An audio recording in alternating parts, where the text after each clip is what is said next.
Hello everyone, आप सभी को मेरा आदर भरा नमस्कार। आज हम डिस्कस करने वाले हैं बिजनेस स्टडीज का एक टॉपिक और आज का हमारा टॉपिक है कोऑपरेटिव सोसाइटी। तो चलिए स्टार्ट करते हैं। अगर हम बात करें कोऑपरेटिव सोसाइटी की, तो कोऑपरेटिव सोसाइटी क्या होती है? Cooperative society is a voluntary association of persons. ये क्या है? एक वॉलेंटरी एसोसिएशन है। किसकी? पर्संस की। एसोसिएशन ऑफ पर्सन का मतलब क्या होता है? ग्रुप। जब यानी पर्संस मिलते हैं तो उसको हम क्या बोलते हैं? Association of person. अब पहला तो ये समझ में आ गया कि कोऑपरेटिव सोसाइटी क्या होती है? Voluntary association of person. यहाँ पे कुछ पर्सन मिलते हैं who join together with the motive of welfare of the members. अब देखो, जब भी कोई पर्सन मिलेंगे, ग्रुप बनाएंगे, तो उसके पीछे कुछ ना कुछ पर्पस तो होगा ना। आप कभी भी ग्रुप में अगर आपने ग्रुप बनाया तो उसके लाइक हमने ग्रुप बनाया खेलने के लिए या कुछ भी, कोई भी ग्रुप होगा तो उसका कुछ ना कुछ ऑब्जेक्टिव तो होगा। तो ये जो वॉलेंटरी एसोसिएशन होती है, ये किसी पर्पस के लिए बेसिकली ओपन की जाती है। तो यहाँ पे क्या होता है? कॉमन पर्पस होता है। और पर्पस कॉमन ही होगा तभी वो मिले हैं। ठीक है, कुछ ना कुछ कॉमन तो होगा। तो एक कॉमन पर्पस होगा जिसके लिए काम किया जाएगा। और काम कौन करेगा? सभी काम करेंगे। तो यहाँ पे एक पर्पस होता है जिसके लिए सभी काम करते हैं, वर्किंग टुगेदर। और सभी इकट्ठे काम क्यों कर रहे हैं? ताकि सबका फायदा हो। ठीक है। तो यहाँ पे जो काम किया जाता है वो किसके लिए किया जाता है? Welfare of all. तो किसका वेलफेयर? सबका। तो यहाँ पे मोटिव रहता है कि सबका फायदा हो जो भी ग्रुप में आए हैं। सो कोऑपरेटिव सोसाइटी क्या है? वॉलंटरी एसोसिएशन ऑफ पर्सन है who join together with the motive of welfare of members. जो भी वो ग्रुप बनाया है उन्होंने, उसमें जितने भी मेंबर्स हैं उनका फायदा हो, ये उनका ऑब्जेक्टिव रहता है। ओके।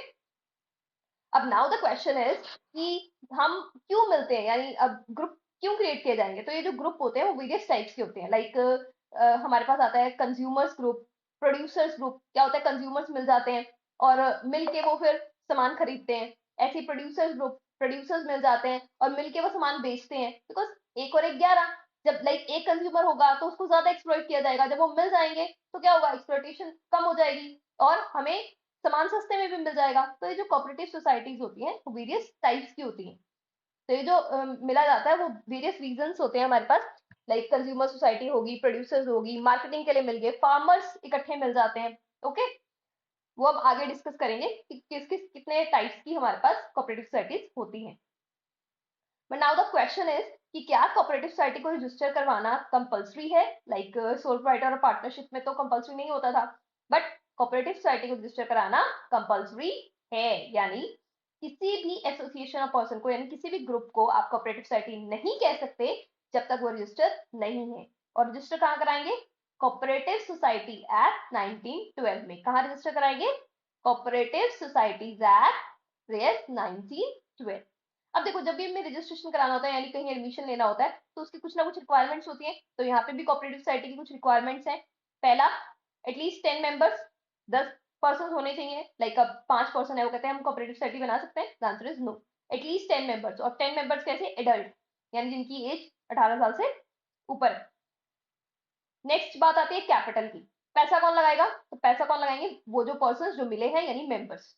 बाहर से पैसा नहीं लिया जाता, पैसा कौन लगाता है? मेंबर्स लगाते हैं।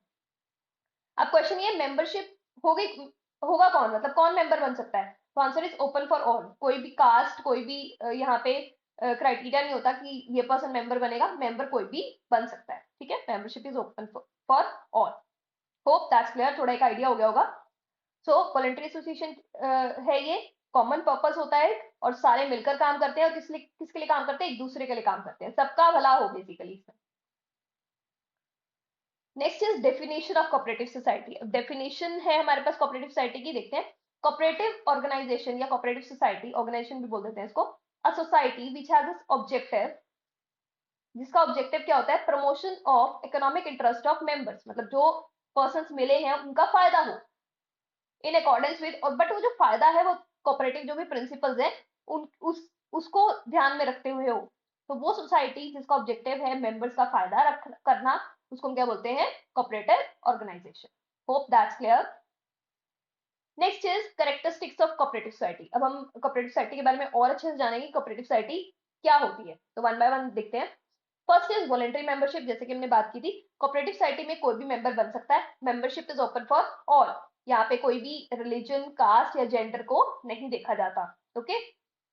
और कोऑपरेटिव सोसाइटी में कोई भी आ सकता है और कोई भी जा सकता है, कभी भी अगर किसी ने जाना है, उसको लीव करना है तो वो भी कर सकता है, बट यस एक नोटिस सर्व करना होता है, क्राइटेरिया होता है, उसको फॉलो करना है। बाकी ऐसा कुछ बाउंडेशन नहीं है कि अगर कोई आ गया तो जा नहीं सकता, वो नोटिस देने के बाद सोसाइटी से जा सकता है।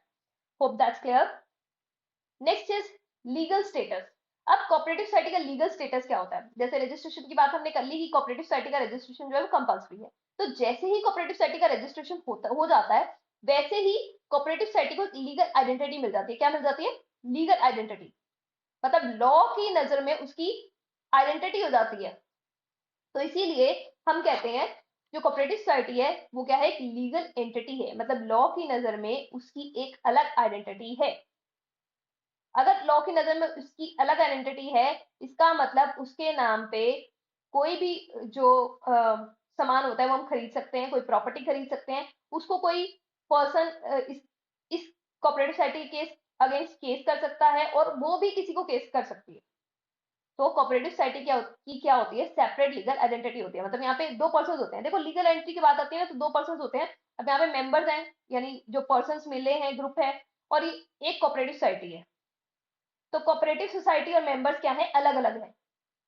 ठीक है। कोऑपरेटिव सोसाइटी अपने नाम पे अब जो हाउस वगैरह है या जो भी कॉन्ट्रैक्ट्स है वो कर भी सकती है, और कोई भी प्रॉपर्टी जो है वो उसके नाम पे हो सकती है।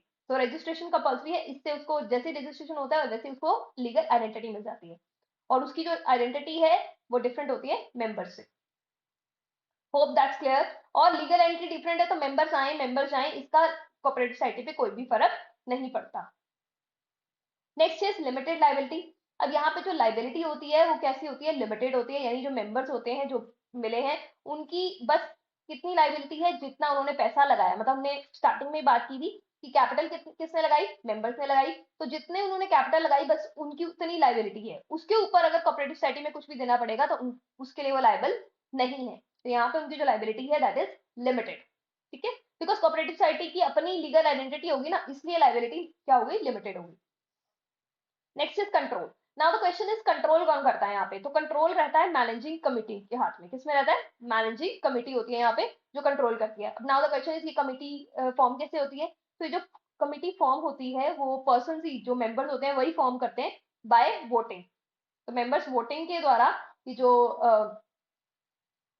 कमिटी होती है उसको फॉर्म करते हैं, और फिर वो जो कमिटी होती है वो क्या करती है? आगे जो भी डिसीजंस वगैरह होते हैं वो लेती है।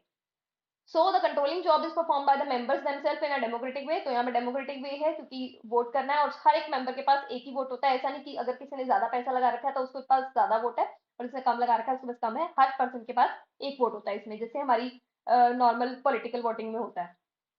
Hope that's clear. Next is service motive. अब यहाँ पे जो इनका कोऑपरेटिव सोसाइटी का जो मेन मोटिव होता है that is to serve members. मतलब यहाँ पे उनको क्या करना होता है? वेलफेयर करना होता है। किसका? मेंबर्स का। ठीक है। अब यहाँ पे उनको ये है कि जो पर्सन मिले उनकी हेल्प हो, उनका वेलफेयर हो। अब यहाँ पे उनका जो मोटिव है वो प्रॉफिट नहीं है, मतलब profit earning is not the motive. वो सिर्फ इस तरीके से काम करेंगे कि हमारे हम जितने भी मेंबर्स हैं हमारा फायदा हो। So the purpose of cooperative society is mutual help and welfare. It is form with the motive of service to members, not to earn profit. Like अब जो भी सामान सपोज खरीदते हैं वो, और वो बाकी किसी को नहीं बेचेंगे, वो किसको बेचेंगे? मेंबर्स को बेचेंगे। हाँ अगर बच गया तो बाहर बेचेंगे, बट पहली प्रायोरिटी किसकी होगी? मेंबर्स की होगी। ठीक है। और अगर सपोज यहाँ पे हमारे पास कोई सरप्लस बच जाता है, यानी कोई प्रॉफिट हो जाता है, लाइक अब इसमें क्या होता है? कोऑपरेटिव सोसाइटी को अगर सपोज 15 रुपए में एक सामान मिला, लाइक कंज्यूमर कोऑपरेटिव सोसाइटी की बात करते हैं, तो उन्होंने क्या किया? 15 रुपए में कोई सामान लिया। अब क्या वो 15 रुपए में ही मेंबर को दे देते हैं? The answer is no. अब देखो कोऑपरेटिव सोसाइटी को चलाने के लिए भी तो कुछ पैसा चाहिए या नहीं? तो लाइक 16 रुपए में या 17 रुपए में बेचते हैं। हो सकता है मार्केट में वो 20 रुपए का मिल रहा हो, बिकॉज यहाँ पे हमने क्या किया? मिडल मैन से नहीं, प्रोड्यूसर से ले लिया। ठीक है। तो यहाँ पे क्या होता है कि कुछ मतलब पैसे हम रख लेते हैं वो जो मेंबर्स को देते हुए। तो अब सपोज ये जो 1 रुपया है जो हमने कमाया है, जितने भी हमारे पैसे बचे, तो उससे हम क्या करेंगे? हम अपने कोऑपरेटिव सोसाइटी का खर्चा चलाएंगे, और खर्चा चलाने के बाद अगर कोई पैसा बच जाता है वो हम एज अ डिविडेंड, यानी वो जो पैसा है वो मेंबर्स में ही डिस्ट्रीब्यूट कर देंगे जो भी हमारी सोसाइटी के रूल्स होंगे उसके according. Hope that's clear. Thank you so much for watching. God bless you all.